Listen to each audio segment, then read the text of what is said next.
राधा वल्लभ श्री हरिवंश, राधा वल्लभ श्री हरिवंश। वृंदावनेश्वरी तवैव पदारविन्दम् प्रेमामृतैकमकरन्द रसौघपूर्णम् हृद्यर्पितं मधुपतेः स्मरतापमुग्रम् निर्वापयत् परमो शीतलमाश्रयामि, परमो शीतलमाश्रयामि। श्याम किशोरजू तुमको दो रंग रंगित पीतांबर चूनरी, तुमको दो रंग रंगित पीतांबर चूनरी। हे श्याम सुंदर, आप प्रियाजू के श्री अंग के शोभा वाले पीतांबर धारण करते हैं, और हे श्यामाजू आप लालजू के श्रीअंग शोभा वाला नीलांबर की चुनरी धारण करती है। श्याम किशोर जू तुमको दो रंग रंगित पीतांबर चूनरी, ऐसो रूप कहाँ तुम पायो, अहरनिश सोच उधेर बूनरी। मनमोहन सुर ज्ञान शिरोमणि, सब अंगनि अंग कोक निपुनरी।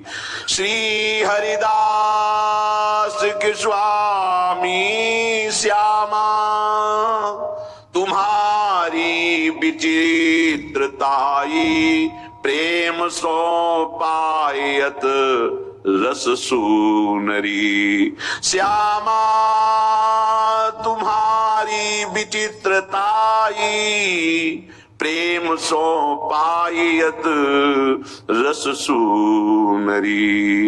श्याम किशोर जो तुमको दो रंग रंगित पीतांबर चूनरी। उपासक को अपने उपास्य देव में अपना अहम समर्पित कर देना जीवन की परम उपलब्धि है। सब कुछ समर्पित होने पर भी यदि अहम समर्पित न हो तो शरणागति पूर्ण नहीं मानी जाती, वो होती ही नहीं पूर्ण। और अहम समर्पित हो जाए तो सब अपने आप समर्पित हो जाता है। जैसे कारीगर को बंदी बना लो तो उसके यंत्र सब अपने आप आपके हो गए।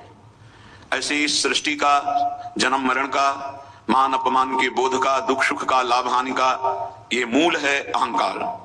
संस्कृति मूल शूल प्रद नाना, शकल शोकदायक अभिमाना। ये संस्कृति का मूल चक्र है अहंकार, और यही सारे दुख प्रदान करता है।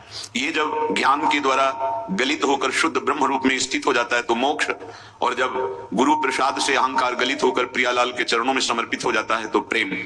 जब तक ये अहम सुरक्षित रखता है साधक, तब तक साधना होती है, पर साधना का प्रकाश नहीं होता।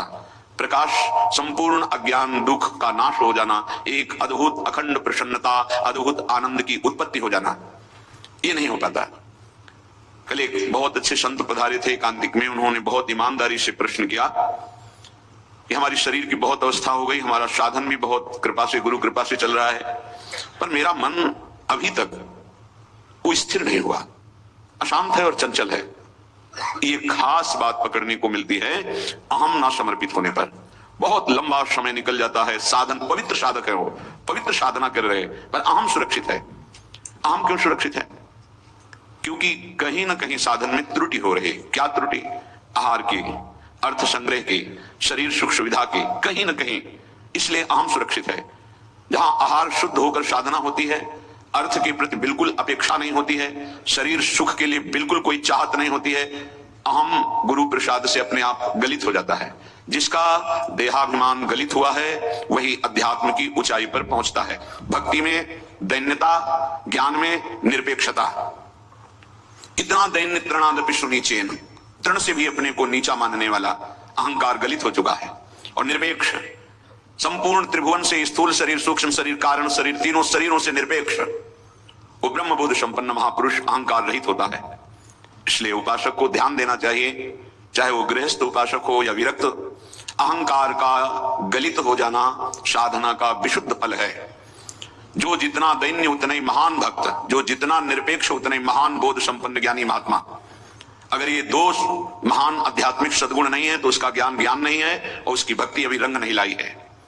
श्रीपाद प्रबोधानंद जी महाराज कह रहे हैं, वृंदारण्ये किमपि जनता दुष्प्रवेशम प्रदेशम गत्वा प्रोच्चैर्निज दैतयोर्नाम जल्पन्नुदश्रुः अत्यंतात्याम विकल विकलो दिव्य मूर्त्या कयापि श्रीश्वर्याज्ञा कर मृगदृशा वाक्य सुधा श्वासिताश्याम। आप लोग जो वृंदावन में पधारे हैं, जो वृंदावन में आपको प्रवेश मिला है, ये केवल मेरी श्री जी की कृपा से मिला है, नहीं हमारा शास्त्र कहता है वृंदारण्य किमपि जनता दुष्प्रवेशम प्रदेशम।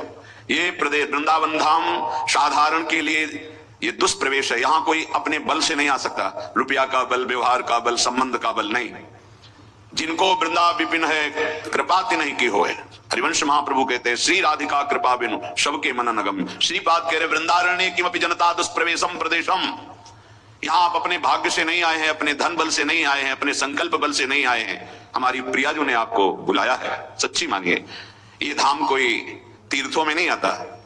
तीर्थराज प्रयाग भी जहां लौटते हैं आकर, वो ये महान प्रियाजू का निज महल वृंदावन धाम है। श्रीधाम वृंदावन की समानता केवल वृंदावन ही कर सकता है। प्रिया प्रीतम की रूप माधुर्य प्रेम की समानता सिर्फ प्रिया प्रीतम ही कर सकते हैं। यद्यपि यही सब अवतारों के अवतारी हैं, यही सब धामों के धामी हैं। श्रीपाद कह रहे हैं, अहो धन्याति धन्य है वो जिसको वृंदावन में थोड़ा सा भी अपनापन हो गया। मेरो वृंदावन, जीवन वृंदावन, ये प्रेम प्राप्ति के लिए अत्यंत अनिवार्य है। श्री उद्धव जी महाराज परम ज्ञानी महात्मा हैं। श्री भगवान के नित्य समीप रहने वाले परम प्रिय सखा और मंत्री भी हैं। भगवान के प्रधान सलाहकार उद्धव जी हैं। देवगुरु बृहस्पति जी के बड़े प्रिय शिष्य और संपूर्ण बृहस्पति जी के द्वारा प्राप्त कलाओं और विद्याओं में, ज्ञान में निपुण हैं, लेकिन प्रेम से अपरिचित हैं। भगवान मथुरा में बैठे बैठे प्रेम का उपदेश कर सकते थे, लेकिन बिना प्रेम भूमि के केवल उपदेश मात्र से प्रेम का रंग नहीं चढ़ता है। इसीलिए श्री भगवान ने उद्धव जी को बहाने से भेजा, जाओ मेरे प्रिय प्रेम में तन्मय ब्रजवासी जन है, गोपी जन है, तुम परम ज्ञानी हो, उनको ज्ञान का उपदेश कर दो तो रोना बंद कर दें, और उनका रुदन बंद हो जाए तो मेरा रुदन बंद हो जाए, क्योंकि वो रोएंगे तो हमें भी रोना आएगा। ये यथामाम प्रपद्यन्ते तास्तते भजाम्य हम। यदि कोई रो रो के मुझे बसता है तो मैं रो रो के उसको पुकारता हूं। यदि वो मेरे मिलने के लिए तड़पता है तो मैं उसके मिलने के लिए तड़पता हूं। ये यथामाम प्रपद्यन्ते तास्तते भजाम्य हम। उद्धव जी इस प्रेम भूमि में प्रवेश किया तो संपूर्ण ज्ञान उनका धूल दूषित हो गया। प्रेम भूमि के बिना प्रेम का उपदेश रंग नहीं लाता है, इसीलिए यहां भेजा था। आप जो यहां आए हैं, मेरी लाडली जी की अपार कृपा है। मानो आपके अंतिम जीवन का